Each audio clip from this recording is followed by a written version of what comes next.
నమస్కారం. గత 2-3 రోజులుగా జరుగుతున్నటువంటి పరిస్థితులు మీకు అందరికీ కూడా తెలుసు. కొన్ని తెలిసిన వాస్తవాలని వక్రీకరించే పరిస్థితులు కూడా చూస్తూ ఉన్నాం. ఈ ప్రెస్ మీట్లు, ఈ గొడవలు, పోలీస్ యంత్రాంగం డిస్టర్బెన్సు, ప్రభుత్వాన్ని డిస్టర్బెన్స్ చేసే పరిస్థితి ఎందుకు వచ్చింది అనేది ఆలోచించాల్సిన అవసరం ఉన్నది. ఒక పార్టీ ఉండగా, పార్టీలో సీనియర్లు ఉండగా,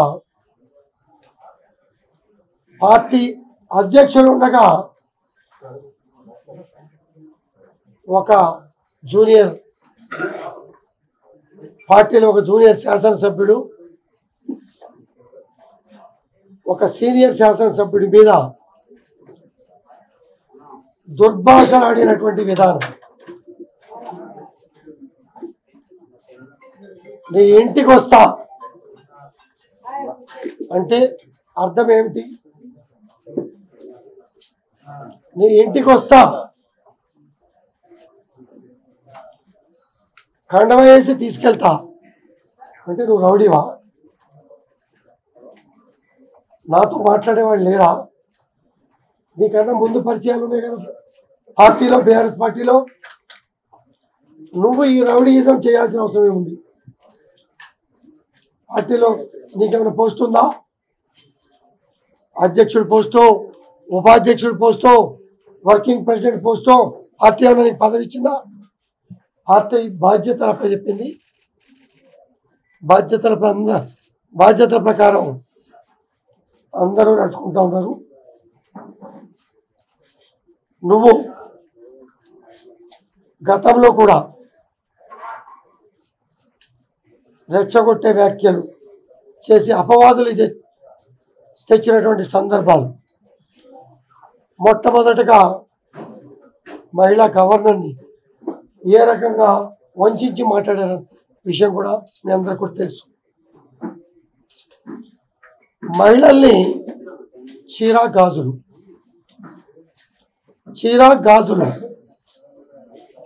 ఈ దేశానికి రాష్ట్రపతి మహిళ, మాజీ గవర్నర్ మహిళ. ఇవాళ రాష్ట్ర దేశ ప్రజలని అవమానించే విధంగా చీరా గాజుల గురించి మాట్లాడి, తల్లి చెల్లి భార్య ఉన్నా కూడా అవమానించినటువంటి మీ మాటల తీరు పద్ధతిగా లేదు. ఇంత జరిగింది, ఇంత రాష్ట్రాన్ని నష్టపరిచావు, ఇంత వ్యవస్థల్ని భ్రష్టు పట్టించావు, నీ తీరు మార్చుకో. సభాముఖంగా సూటిగా చెప్పదలుచుకున్నా. తర్వాత ప్రాంతీయ విభేదాలు తీసుకొచ్చావు. ఆంధ్ర వాళ్ళు దాడి చేస్తే అనేది క్లారిటీగా నువ్వు మాట్లాడి ఇవాళ తప్పించుకునే కార్యక్రమం చేస్తా ఉన్నావు. ఇటువంటి వక్రీకరణ భాష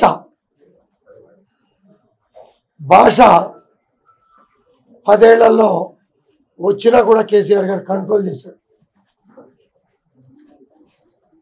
చేశాడు. ప్రాంతీయ విభేదాలు తీసుకొచ్చి నాశనం చేసే కార్యక్రమంలో నీ పాత్ర కీలకంగా ఉందన్న విషయం ఒక్కసారి నోటితో వక్రీకరించినా నువ్వు మాట్లాడింది వీడియో రూపంలో కూడా చూస్తారంటే ఒక్కసారి చూడు. బిడ్డలము ఆంధ్రలో వచ్చి దాడి చేస్తే ఇక భయపడేటోడు లేడు. రేపు తెలంగాణ పవర్ ఎట్లుంటుందో రేపు నేను చూపుతాను చెప్పి దాడి గ్యారెంటీగా ఉంటది. You don't, this is my word to you. విన్నారు కదా, ఆంధ్రోళ్ళ పవర్, తెలంగాణ వాళ్ళ పవర్ అంటే ప్రజల మధ్యలో చిచ్చు పెట్టడానికి నువ్వు ప్రయత్నాలు చేసావా? ప్రజల మధ్యలో ప్రాంతీయ విభేదాలు తీసుకురావడానికి కార్యక్రమాలు చేసావా? నేనెవడు ప్రోత్సహించాడు? నువ్వే చేసావా? క్వశ్చన్ చేసుకో. తర్వాత నేను మాట్లాడిన భాష తప్పే,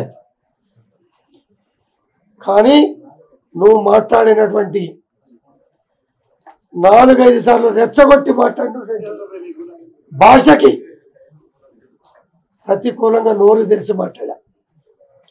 10 ఏళ్ళు క్రమశిక్షణగా సీనియర్ శాసనసభ్యుడిగా కాన్స్టిట్యూన్సీలో క్రమశిక్షణగా నడిచా. నీలాంటి దుర్మార్గులు భాష మార్చి వక్రీకరించినప్పుడు వాయిస్ పెంచాల్సి వచ్చింది తప్పించి, లేకపోతే ఇన్నేళ్లలో నా భాష ఎప్పుడు కూడా తేడా రాలే. ఇందాకన్నా తరిమి కొడతా. చేతగానే ఎవడున్నాడు చూసుకుందాం, ఎటువంటి అభ్యంతరం కూడా లేదు, దానికి సిద్ధంగా ఉంటాం మేము. రెండోది, చాలా విషయాలు మాట్లాడారు, రెచ్చగొట్టే విషయాలు మాట్లాడారు, వ్యక్తిగతంగా దూషించారు. శ్రీలింగాల ప్రజలందరినీ కూడా ఆలోచించమన్నారు. శ్రీలింగంపల్లి ప్రజలందరికీ కూడా నేను మంచిగా చెడు అనేది అందరికీ కూడా తెలుసు. అందరూ కూడా తెలవబట్టే ఈరోజు 3 సార్లు గెలిపించారు. ప్రజలకు ఎప్పుడు లాయల్గానే ఉంటా. రాజకీయం అప్పుడు రాజకీయం చేస్తాం, అభివృద్ధి అప్పుడు 4 సంవత్సరాల 11 నెలలు అభివృద్ధి ధ్యేయంగా పార్టీలకు అతీతంగా పనిచేస్తాం. దాంతోపాటు ఈ 10 సంవత్సరాల్లో ఎవరిని కూడా నువ్వు ఏ పార్టీ అనేది మేము ఎప్పుడు కూడా అడగలే.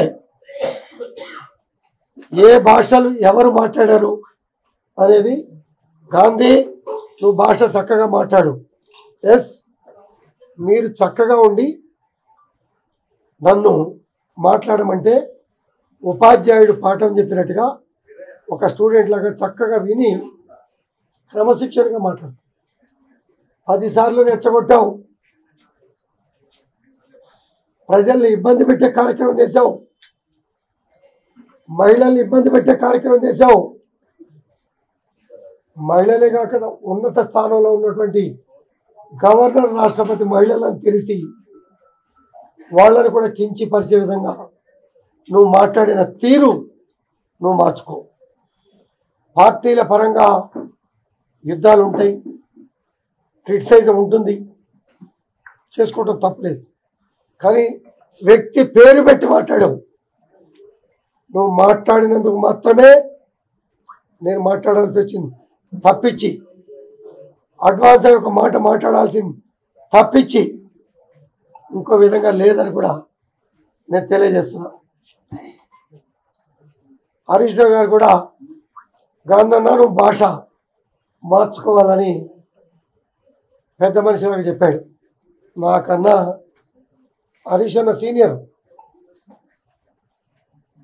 ఒక ఉన్నతమైనటువంటి IAS IPS అధికారులని లకారం భాష వారు మాట్లాడిన తీరు కూడా వారు కూడా గుర్తు చేసుకుంటే కొంచెం బాగుంటుంది. దూషించట్లే, అందుకనే అన్న ఉపాధ్యాయుడు ఆ విధంగా మేము దాడి చేస్తా అసలే ఊకను, నిన్ను మాత్రం విడిచిపెట్టా అని చెప్పి సందర్భంగా గాంధీని హెచ్చరిస్తా ఉన్నాం. అరే పీక మనలో పోయి రోజు ఇండే ఉంటా, ఇండి చదివితా పీకునది ఏం పీకినవరో పోయి నా ఇంటికన్నా పీకిండా. ఇప్పుడు నా కారాద్దాలు వాళ్ళు కొట్టొచ్చు, నా ఇంతద్దాలు వాళ్ళు కొట్టొచ్చు, ఎందుకంటే నేను సింగిల్ కూడా కాబట్టి. ఆయన నన్నే కూడా పీకిరా, నేను నిన్నే నిలుస్తున్నా కదా. మీరు మీకు మన అయ్య జాగిరా ఇది మా అయ్య జాగిరి తెలంగాణ బిడ్డ నేను, ఆంధ్రోని నువ్వు, కృష్ణా జిల్లా నుంచి బతకనికి వచ్చినవి నువ్వు ఇచ్చిపెట్టి వెళ్ళిపో మా తెలంగాణ నుంచి. మేము తెలంగాణ బిడ్డలము, నిఖార్సమైన తెలంగాణ బిడ్డలము, ఈ మట్టి మీద పుట్టిన బిడ్డని, ఈ మట్టి నీళ్లు తాగిన బిడ్డని. ఈ లెక్క ఆంధ్ర నుంచి బతకనికి రాలేదరా భయ, మేము తెలంగాణలోము. రేపు చూపిస్తాం నీకు తెలంగాణ పౌరుషం ఎట్లుంటో, రేపు చూస్తారు. రేపు ఇవాళ వాస్తవంగా సిపి గారు ఉన్నారు కదా, ఆ భాషకి నేను మాట్లాడిన భాషకి ఏం తేడా ఉందా? భాష మార్చుకోవాలని అన్నారు కదా, 11 గంటలకి నీ ఇంటికి వస్తా, నువ్వు రాకపోతే నేను వస్తా. స్వీకరించావు, హారతితో ఆహ్వానిస్తా, కూర్చొని మాట్లాడదాం, బీఆర్ఎస్ ఆఫీస్కి వెళదాం. నువ్వే అన్నావు కదా, ఇదే మీడియా మిత్రుల సహకారం అందరి ముందు అన్నావు కదా. నేను నీ ఇంటికి వచ్చా, నీ ఇంటికి వచ్చి ఏం చేసావు? రాళ్ళు రువ్వావు, ఇంట్లో నుంచి పూల కుండీలు ఇసిరి మాట్లాడిన భాష ఏ రకంగా ఉందనేది అది కూడా లైవ్ చూస్తారంటే మీరు చూడొచ్చు. రాళ్ళు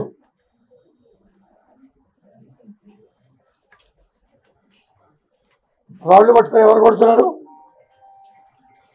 పూల కుండీలు పెట్టి ఎవరు కొడుతున్నారు? రాళ్ళు చేతుల్లో ఉన్నాయి, పూల కుండీలు ఇస్తున్నటువంటి సందర్భం మీ కళ్ళారా కూడా చూడొచ్చు. మీరు కళ్ళారా కూడా చూడొచ్చు. ఈ డాక్యుమెంట్లు కూడా లేడీస్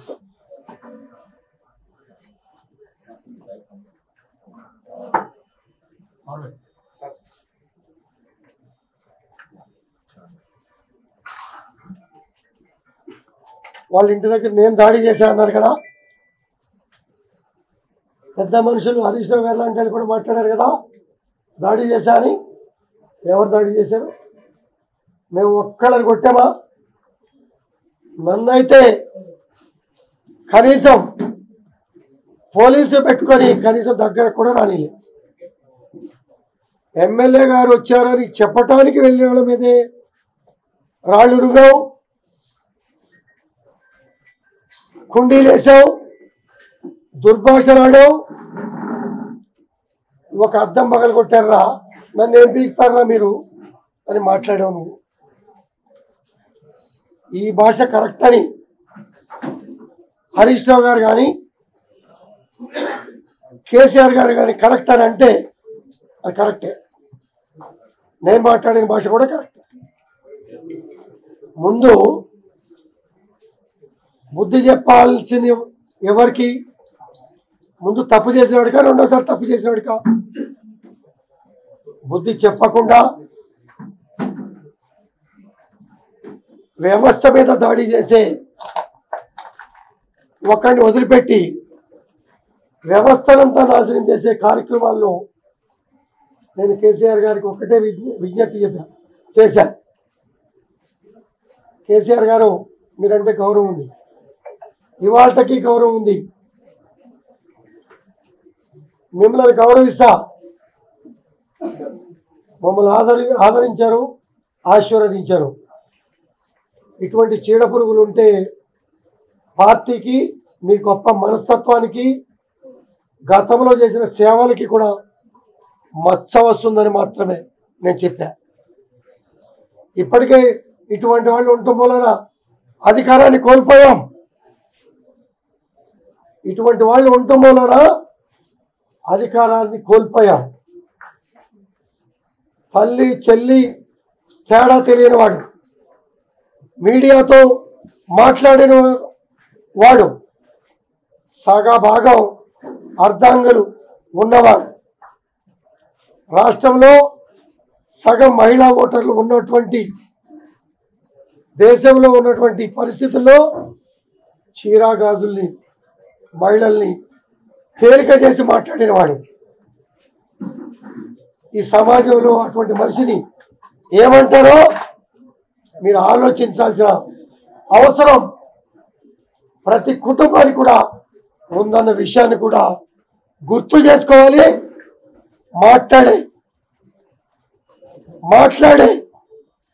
వారికి వత్తాసిచ్చి మాట్లాడే మనుషులందరికీ, నాయకులందరికీ కూడా ఇది గుర్తుంచుకొని మాట్లాడితే సమాజం గౌరవిస్తుంది, గర్వపడుతుంది అన్న విషయం గమనించాలా. లేకపోతే సమాజంతో పాటు మీరు కూడా సిగ్గుపడాల్సిన అవసరం వస్తుందన్న విషయాన్ని కూడా మీరు గమనించాలి. మీరు నోటికి అదుపు లేని మనిషిని ఒక ఊరి మీదకు వదిలి ఒక పార్టీ శాసనసభ్యుడిగా ఈ రకమైనటువంటి ఇబ్బందులు కలగజేస్తూ ఉంటే, నిన్న కూడా చూశారు పోలీసులని దుర్భాషలు ఆడుతూ ఉంటే హరీష్ రావు గారు పక్కకి లాగి వారు మాట్లాడారు. రాత్రే గెస్ట్ హౌస్కి ఫోన్ వచ్చింది, రేయ్ అమెరికా నుంచి ఫోన్ వచ్చింది, రేయ్ మాట్లాడేటప్పుడు కొంచెం నోరు దగ్గర పెట్టుకొని ఒళ్ళు దగ్గర పెట్టుకొని మాట్లాడరా అని హెచ్చరిస్తే ఇవాళ కొంచెం ఒళ్ళు దగ్గర పెట్టుకొని మాట్లాడి అటువంటి పరిస్థితి నిన్న కళ్ళారా చూశారో. ఇది రాత్రి జరిగింది. రాత్రి పోయి పార్టీ ఆఫీసులో దాక్కున్నావు, ఇవాళ పొద్దున్నే పోయి శంభుపూర్ రాజు గారి గెస్ట్ హౌస్లో దాక్కున్నావు. నీ కర్మ ఏం పట్టింది? పద్ధతి ప్రకారం మాట్లాడు. ఇవాళ నీ ఇంటికి వస్తున్నా అన్నావు, చక్కటి మీటింగ్ ఏర్పాటు చేసి చక్కటి భోజనం ఏర్పాటు చేసి రాని చెప్పి ఆహ్వానించావు. అలాగే నువ్వు ఆహ్వానించి మా మీద రాళ్ళు వేసావు, పూల కుండీలు వేసావు, బురద జల్లావు, దాడి చేశామని చెప్పి కొంతమందిని నమ్మించి మోసపూరితమైనటువంటి ప్రకటనలు చేపించావు.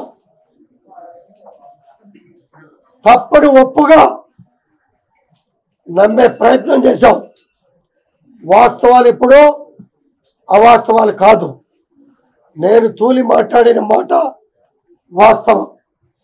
దీని అన్నిటికీ కారణం ఎవరు? దీని అన్నిటికీ కారణం నువ్వు. పార్టీని సమాజాన్ని బస్టు పట్టించడానికి కారకుడు ఎవరు? నువ్వు. నీ కాన్స్టిట్యున్సీ నుంచి ఫోన్ చేసినటువంటి మహిళా ఫోన్లు వినిపించాలా? నీ కాన్స్టిట్యున్సీ నుంచి ఫోన్ చేసినటువంటి నాయకుల ఫోన్లు వినిపించాలా? నీ క్రమశిక్షణ గురించి 2 రోజుల నుంచి నా ఫోన్లు వస్తూ ఉన్నాయి. అన్నా ఈ ఎదవకి సరైన సమాధానం చెప్పావు నువ్వు, కానీ నువ్వు క్రమశిక్షణగా నడిచిన వాడివి. ఒక నిమిషం బాధపడ్డా ఇటువంటి ఎదవల నోర్లు మూపించాల్సిన బాధ్యత మీద ఉంది. ఎవరు తీసుకుంటారా బాధ్యత? ఎవరు తీసుకుంటారా ఈ బాధ్యత అన్నప్పుడు కష్టమో నష్టమో నిన్ను రెచ్చగొట్టినప్పుడు నువ్వు తీసుకున్నావు, నిన్ను అభినందిస్తున్నామని చెప్పాను. తప్పు చేసిన ఎదట వ్యక్తుల ప్రవర్తన బట్టి, క్రమశిక్షణ బట్టి, మాటలను బట్టి నన్ను అభినందించారు. ఇకనైనా ఇటువంటి వేషాలు మానుకో, క్రమశిక్షణగా ఎదుగో. ఆంధ్ర తెలంగాణ భాషను నోరు మూసుకొని రాష్ట్ర ప్రజలు ఎదగటానికి సహకరించు. చీరల పట్ల, గాజుల పట్ల తల్లి దగ్గర కూర్చొని చరిత్ర విను. రోడ్డు మీద అలగాగా తిరిగి అలగాగా మాట్లాడే విధంగా చేసుకోబాక. మిత్రుడిగా సలహా ఇస్తున్నా, మీరు కూడా సలహా ఇవ్వండి. మనకి తల్లిదండ్రులు ఉన్నారు, ఆడబిడ్డలు ఉన్నారు, ఆడపడుచులు ఉన్నారు. అర్థం చేసుకొని మాట్లాడితే ఈ సమాజంలో ఈ పోలీస్ ఫోర్సులు, ఈ నిర్బంధాలు, ఇంతమంది చక్కటి ప్రసారం చేసే మీడియా సంస్థలు ఇటువంటి గాలి వార్తల కోసం, గాలి మాటల కోసం సమాజానికి రాంగ్ మెసేజ్లు పోకుండా కాపాడటానికి మంచి సమాజానికి ఉపయోగపడే కార్యక్రమాలని మీడియా కూడా ప్రసారం చేస్తుండటంలో ఎటువంటి సందేహం లేదు. నువ్వు మాట్లాడినటువంటి అసభ్య పదజాలాల కోసం 3 రోజులుగా రాష్ట్ర యంత్రాంగం, మీడియా మిత్రులు, ఎన్నో కుటుంబాలు, ఆడబిడ్డలు బాధపడినటువంటి తీరు. నీ మాటలకి నా మనసు బాధపడి మాత్రమే ఆవేశపూరితమైనటువంటి 4 మాటలు మాట్లాడా. ఎంతకాలం తిడతా ఉంటే నోరు మూసుకొని ఊరుకుంటాం? ఎంతకాలం ఊరుకుంటాం? చేయని తప్పులు. ఇంకొకటి ఎక్కడ కూడా చెప్పాడు, అక్రమ సంపాదన. రారా, దమ్ముంటే నీ ఇష్టం వచ్చిన చోటుకి రా, ఛాలెంజ్. ఎక్కడికైనా వస్తా, నువ్వు చెప్పినట్టుగా ఎప్పుడైనా వస్తా. ఆంధ్ర తెలంగాణ నా కుటుంబ సభ్యులతో కలిసి సేవ చేసి శభాష్ అనిపించి నీ బోటి గాలి నోరులు మూతపడే విధంగా కృషి చేస్తా అని చెప్పి కూడా ఈ సందర్భంగా తెలియజేస్తున్నా. నా వెనకాల ఎవరు లేరు, ఎవరు వక్రీకరించి మాటలు నేర్పి పంపలే. నా ప్రజల శ్రేయస్సే నాకు ముఖ్యం, నా కాన్స్టిట్యున్సీ ప్రజల శ్రేయస్సే నాకు ముఖ్యం. నీలాంటి గాలి మాటలు మాట్లాడే వాళ్ళు సమయం వేస్ట్ చేసుకొని ఈ సమయాన్ని పాడు చేసుకోవడానికి నేను సిద్ధంగా లేను. నీ క్రమశిక్షణ ఏంటనేది ప్రజలు చూశారు, నా క్రమశిక్షణ ఏంటనేది 10 ఏళ్ళు కేసీఆర్ గారు చూశారు, ఆల్ పార్టీస్ చూసినాయి, నా కాన్స్టిట్యున్సీ ప్రజలు చూశారు. చేసి తప్పు చేసి సంజాయిషి ఇచ్చుకోవటం కాదు. తప్పు జరిగింది, మానవ సహజంగా తప్పిదాలు జరిగినాయి, వాటిని రెక్టిఫై చేసుకున్నాడే గొప్పవాడు. తప్పులు చేస్తూ పోతే, భజన పరులు భజన చేస్తూ పోతే సమాజానికి ఏం మెసేజ్ పోతుందో కూడా వెనకాల ఒత్తాసు పలికిన వాళ్ళు ఆలోచన చేయాల్సిన అవసరం. నీ బోటాడు నాకు ఎవడు తగలే, నీ బోటాడు అసభ్యంగా మాట్లాడేవాళ్ళు నా ముందుకి ఎప్పుడూ రాలే, మాట్లాడాల్సిన అవసరం నాకు కూడా రాలే. వ్యక్తిగతంగా దూషించి నా మీద మాట్లాడినందుకు మాత్రమే నేను తూలి మాట్లాడా. నేను ఎక్కడ కూడా మాట్లాడలేదు. సమాజం సిగ్గుపడుతుందేనో లైవ్లో వీడియో చూపిస్తా ఉన్నా, నీ రాళ్ళు చూపిస్తా ఉన్నా, నీ కుటుంబ సభ్యులు వేసే కుండీలు చూపిస్తా ఉన్నా. నువ్వు రమ్మంటే హారత పళ్ళెంతో స్వాగతం పలుకుతానంటే నువ్వు రాకపోతే నేను వస్తా అన్నా. పాజిటివ్గా స్వీకరిస్తావా, నెగిటివ్గా స్వీకరిస్తావా? రావద్దు అంటే అవసరం లేదని చెప్పాల్సింది. నీ ఇంటి మీదకి వచ్చి జెండా ఎగరేస్తా, రౌడీ వాళ్ళు వచ్చి నా ఇంటి మీద జెండా ఎగరేయడానికి?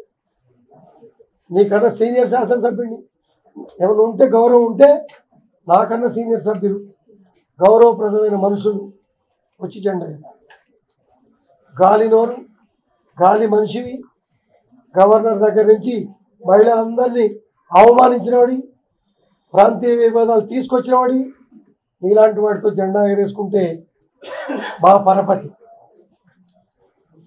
పరపతి గాంధీ కూడా ఎలాంటి వాడే అని సమాజం భావిస్తుంది. అయినప్పటికీ కూడా నేను ఆహ్వానించా, నువ్వు రాలే. వచ్చుంటే చక్కగా ఎంతమంది మీడియా మిత్రులతో జెండా ఎగరించకుండా డిబేట్ పెట్టి మాట్లాడించేవాడిని. నిన్న నువ్వు ఆహ్వానించిన తీరులో హారతి పళ్ళంతో ఆహ్వానించకపోయినా నీ ఇంటికి వచ్చి ఉంటే సరదాగా శాసనసభ్యులుగా మాట్లాడుకుని ఉండేవాళ్ళం. అపోహలు తొలగిపోయాయి. కలిసి ఎక్కడికి తీసుకెళ్తా అన్నామో అక్కడికే వెళ్ళేవాళ్ళం. దీన్ని తీసుకొచ్చి రాష్ట్రం మొత్తం మీద రుద్ది అపోహలు సృష్టించి మహిళలని అపహాస్య పాలు చేసి గవర్నర్ గారి మీద కూడా చేసినటువంటి సందర్భాలు ప్రజానికం ఈరోజు మర్చిపోయే పరిస్థితి లేదు. పద్ధతి మార్చుకో.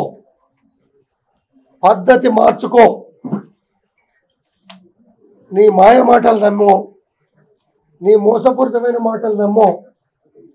పెద్ద ఆయన నీకు ఒక ఎమ్మెల్సీ ఇచ్చాడు,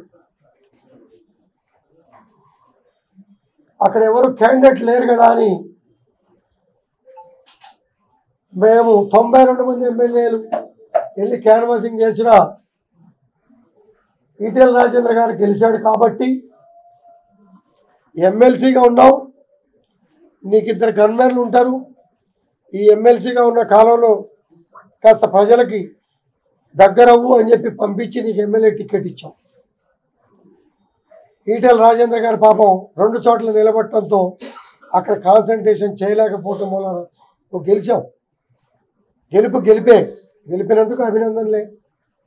కానీ క్రమశిక్షణ నేర్చుకో, ప్రజలతో మాట్లాడటం నేర్చుకో, గౌరవించటం నేర్చుకో, సహచర నాయకులతో సత్సంబంధాలు మెయింటైన్ చేయటం నేర్చుకో.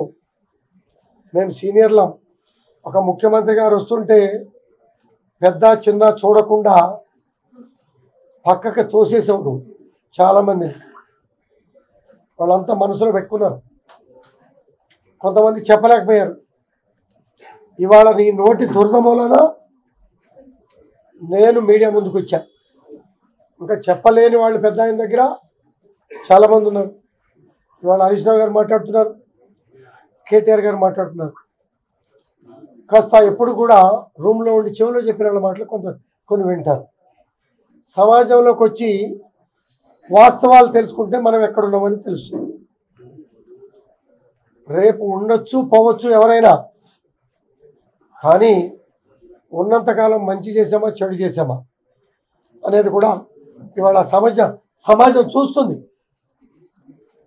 కొంతమందికే అవకాశాలు ఇచ్చి కొంతమందిని దూరం పెట్టి ఇటువంటి దుర్మార్గులు పక్కన పెట్టుకొని పార్టీలో 10 సీట్లు తగ్గితే నేను బ్రోకరేజ్ చేసి హైదరాబాద్ నుంచి ఢిల్లీ దాకా కొంతమంది ఎమ్మెల్యేలు పట్టుకొస్తా అని మోసపూరితమైన మాటలు వింటే ఇవాళ అధికారాన్ని కోల్పోయాం. చక్కటి అభివృద్ధి రాష్ట్రాన్ని నాశనం చేసుకున్నాం. చేసేవారిని ప్రోత్సహించాల్సిన బాధ్యత. ఇప్పుడు వచ్చిన ప్రభుత్వాన్ని కూలగొడతాం లైవ్లో చెప్పినటువంటి సందర్భాలు. ఆ రోజు కేసీఆర్ గారిని అన్నారు, ఈరోజు రేవంత్ రెడ్డి గారిని అంటున్నారు. నెల రోజులు నడుస్తుంది ప్రభుత్వం, 3 నెలలు నడుస్తుంది అన్నటువంటి సందర్భాలు ఎంతవరకు సమంజసం అనేది ఆలోచన చేయాలి. ఇందాక హరీష్ రావు గారు ఒక గొప్ప మాట మాట్లాడాడు. 16వ ఆర్థిక సంఘం వస్తే పక్షపాతం లేకుండా రాష్ట్ర అభివృద్ధి కోసం నిధులు అడిగాం. ఇది శభాష్ అన్నమాట. అదే కోణంలో రాష్ట్రం చేసే మంచి పనులకి ప్రోత్సాహమిస్తూ సలహాలు సూచనలు ఇచ్చి అనుభవాల్ని ఈ రాష్ట్రం కోసం ప్రాణ త్యాగాలు చేసినటువంటి మహానుభావులకి ఆదర్శంగా నిలబెట్టే బాధ్యత ప్రతి పౌరుడి మీద ఉన్న విషయాన్ని మనం గమనించే విషయంలో వక్రీకరించాం, తప్పులు చేశాం, రెక్టిఫై చేసే కార్యక్రమాల్లో ఉన్నాం. ఇంకా తప్పుల్ని కప్పిపుచ్చి వాడు బాగా మాట్లాడాడు అని తప్పుల్ని ప్రోత్సహించే కార్యక్రమం చేస్తే ఈ సమాజం ఇవాళ మనని ప్రతిపక్షంలో ఏ రకంగా కూర్చోబెట్టిందో రాబోయే రోజుల్లో మనని కనపడకుండా చేస్తుంది. తప్పుల్ని ఎక్స్పోజ్ చేసి అలాగే ముందుకు తీసుకెళ్లే కార్యక్రమంలో ఈ సమాజం మన శాశ్వతంగా మర్చిపోతుందనే విషయాన్ని కూడా గమనించాలి. రాజకీయాలు ఎప్పుడూ శాశ్వతం కాదు, ఎవరికి శాశ్వతం కాదు. మంచి పని చేసేవాడికి ప్రతి వాడికి శాశ్వతం. ఒకసారి మంచి పనులు చేసి కూడా మార్పు కోరి వేవులు వచ్చినప్పుడు కొట్టుకుపోతాయి, వరదల్లో కొట్టుకుపోయినప్పుడు. ఆ కొట్టుకుపోయినప్పుడు ఎదురుగాలిలో నిలబడిన వాడే మొగాడు. అధికారం కోల్పోయాం కదా అని నిరాశపడి ఆవేశపడి దుర్భాషలాడి దించేస్తాం, నీ సంగతి చూస్తాం అని చెప్పి కించపరిచే వ్యాఖ్యలు మంచివి కావని కూడా, వయసులో చిన్నవాడినైనా నువ్వు నాకన్నా చిన్నవాడివైనా నన్ను ఆడిన దుర్భాషలు మార్చుకో. నువ్వు ఇందాకేదో అంటావు, దేనికైనా తయారు, నేను వదిలిపెట్టా. నీ అయ్యా జాగిరా, నీ బాబు సంపాదించిన తెలంగాణ ఇది. నువ్వు రాజకీయ లాగు దొడుకున్న రోజుల్లో, నిక్కరు వేసుకోని రోజుల్లో నేను హైదరాబాద్ వచ్చాను. ఒకనాటి మద్రాసి రాష్ట్రం విడిపోయింది, ఆంధ్రప్రదేశ్ రాష్ట్రం విడిపోయింది, తెలంగాణ బంగారు తెలంగాణ సాధనలో నీ మంచి పని, నీ కృషి అవసరం. కానీ ఇటువంటి దుర్మార్గమైన మాటలు, ప్రాంతీయ విభేదాలు, మద్రాసి విడిపోయినప్పుడు ప్రాంతీయ విభేదాలు రాలే. కేసీఆర్ గారు కానీ, చంద్రబాబు నాయుడు గారు కానీ, సుష్మా స్వరాజ్ గారు కానీ, సోనియా గాంధీ గారు కానీ రాష్ట్రం ఇచ్చేటప్పుడు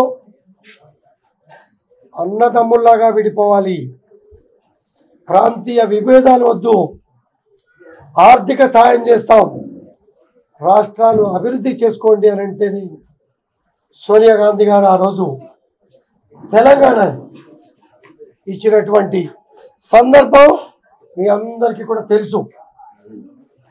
తెలిసి ఈ మాటలన్నింటినీ గుర్తు చేసుకొని, అనుభవాలని దృష్టిలో పెట్టుకొని, మన కోసం ప్రాణత్యాగాలు చేసిన మహానుభావుల్ని గుర్తు చేసుకొని ఈ సమాజానికి ఒక మంచి మెసేజ్ ఇవ్వాలి తప్పించి, ఇలాంటి దుర్భాషలాడి మహిళలను కించపరిచి అసభ్య మాటలతో ఎంతో కాలం మనుగడ సాగించలేము అనేది ఆలోచించాలని చెప్పి కూడా ఈ సభాముఖంగా తెలియజేస్తా ఉన్నా. మీడియా మిత్రులుగా నాది తప్పుంటే నాకు చెప్పండి, అతనిది తప్పుంటే అతనికి చెప్పండి. నేను చెప్పా, అతన్ని మాట్లాడినాక ఈ సమావేశాలకి కారణమైనటువంటి నీ దుర్భాషల మూలంగానే నేను వాయిస్ పెంచా తప్పించి నాకు రెండో ఉద్దేశం లేదని కూడా మీ ముందు ఈ సభాముఖంగా తెలియజేస్తా ఉన్నా. ఉద్దేశపూర్వకంగా ఒక్కసారి మాట్లాడలేను. నీ 10 నెలల శాసనసభ్యుడిగా, 10 నెలల శాసనసభ్యుడిగా అసెంబ్లీలో దుర్భాషలు చూసాం.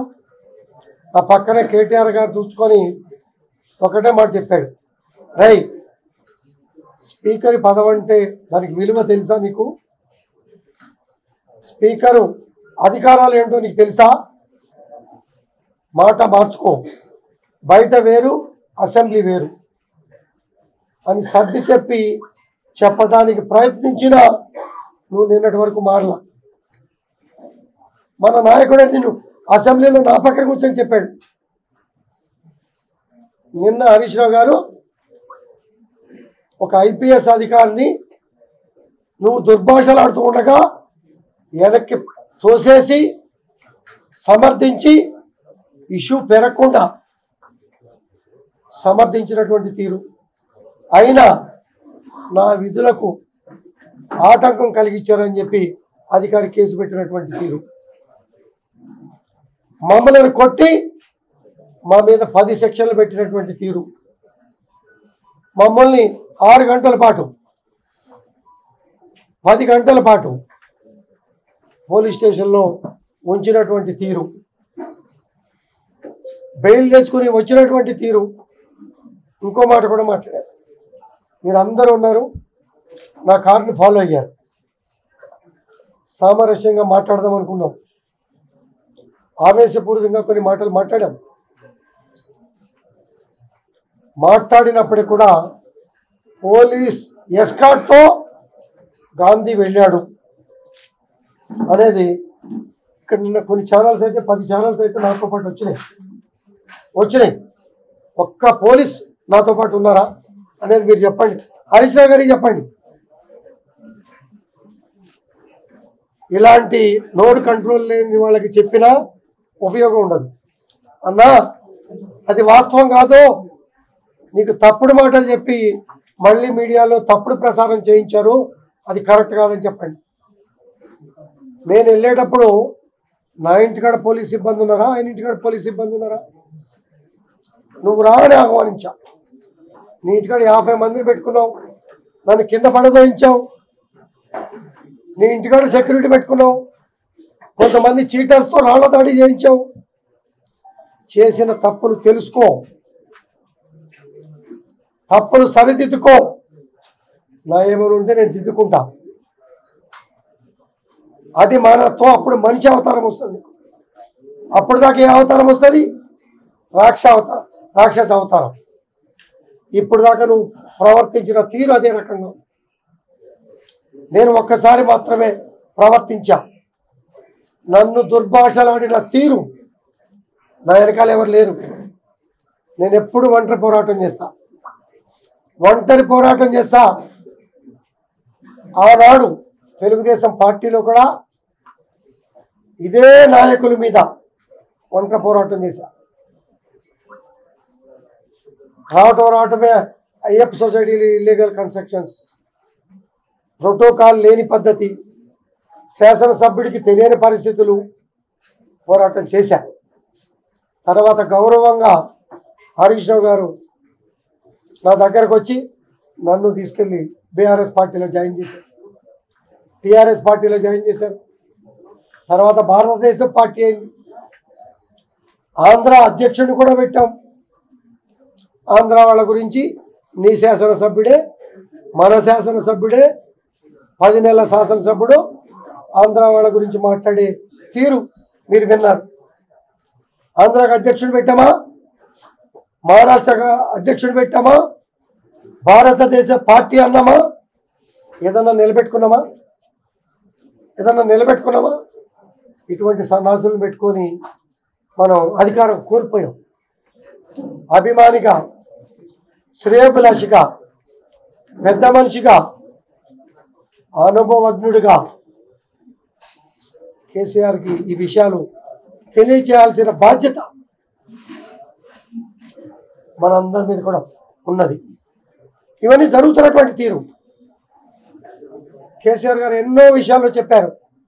కలుపుకోండి, కలిసి ఉండండి, వ్యాపారం పెంచుకోండి, గౌరవంగా బతకండి, అందరం కలిసి ఉండాలని. మధ్యలో కొంతమంది మంత్రులు మాట్లాడారు ప్రాంతీయత మీద. ఇవాళ 10 ఏళ్ళు దాటినాక ఇవాళ నువ్వు మాట్లాడావు. వీటన్నిటి కూడా సరి చేసుకొని ముందుకెళ్తే మీకు భవిష్యత్తు, లేకపోతే మనం అంతా అగాధములోకి వెళ్ళిపోతాం. పెద్ద ఆయన కేసీఆర్ గారు మహిళలు అగౌరవపరిచిన దాని మీద, ఆంధ్ర తెలంగాణ గురించి మాట్లాడిన దాని మీద నాకన్నా ముందు దూషించే మాటలతో నన్ను దూషించిన విధానం మీద, తర్వాత నేను దూషించా ఆ విధానం మీద మీరు మాట్లాడాలి. మాట్లాడితే కనువిప్పగలుగుతుంది. ఇవాళ చాలా మంది ప్రజల మనోభావాలు దెబ్బతినేటప్పుడు మన శాసనసభ్యుడు చేశాడు అనేది వీటన్నిటిని కూడా గుర్తు చేస్తూ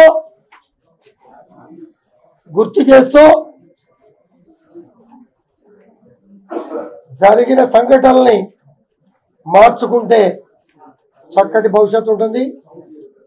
నువ్వు అదే దోవలో ప్రవర్తిస్తే ఇందాక అంటున్నావు కదా, ఎవరు ఇక్కడ భయపడేవాళ్ళు లేరు. హుజూరాబాద్ నుంచి ఇక్కడికి వచ్చి బాగా అయితే నువ్వు 5 ఏళ్ళు అయి ఉండొచ్చు, నేను 50 ఏళ్ళు అయింది. 50 ఏళ్ళు అయింది. 50 ఏళ్ళు, 45 ఏళ్ళు, 35 ఏళ్ళు సేవా కార్యక్రమాలు చేశా. 10 సంవత్సరాలు శాసనసభ్యుడిగా ఉన్నా. 3వసారి మళ్ళీ శాసనసభ్యుడిగా నన్ను గెలిపించాను. గౌరవంగానే ముందుకు పోతా. పనికి మాలిన వాళ్ళకి, పోలీస్ సిబ్బందికి, మీడియా సిబ్బందికి ఇలా సమయాన్ని పాడు చేసుకునే అవకాశం నేను ఇవ్వనని చెప్పి కూడా తెలియజేసుకుంటూ, ఈ అవకాశం ఇచ్చి ఈ 2-3 రోజులు వాస్తవాల్ని ఛానల్స్ రూపంలో ప్రచారం చేసినటువంటి మీడియా మిత్రులందరికీ కూడా పేరు పేరున ప్రత్యేకంగా కృతజ్ఞతలు తెలియజేసుకుంటూ, అలాగే నా వెంట ఉండి రెచ్చగొట్టే మాటలని ఖండించిన తీరు నా కార్పొరేటర్లు, నా కాన్స్టిట్యూన్సీ సభ్యులు, నాకు మద్దతు తెలిపిన ప్రతి నాయకుడికి, ప్రతి కార్యకర్తకి, నాకు సహకరించి పోలీస్ స్టేషన్లో ఉంటే వచ్చినటువంటి ఎమ్మెల్యేలు, ఎంపీలు, సానుభూతి పరులు, మిత్రులు, శ్రేయభిలాషులు అందరికీ కూడా ఈ సభాముఖంగా శిరస్సు వంచి నమస్కారం తెలియజేసుకుంటూ సెలవు. సార్, ఇంతకు మీరు బీఆర్ఎస్ లో ఉన్నారా, కాంగ్రెస్ పార్టీలో ఉన్నారా? మీకు గౌరవప్రదమైన స్పీకర్ గారు క్లారిటీగా చెప్పారు. దీనిలో ఎటువంటి మార్పులు వచ్చినా మిమ్మల్ని అందరినీ ఇదే రకంగా పిలిచి చక్కటి సమావేశం పెట్టి చెప్తా. ఓకే.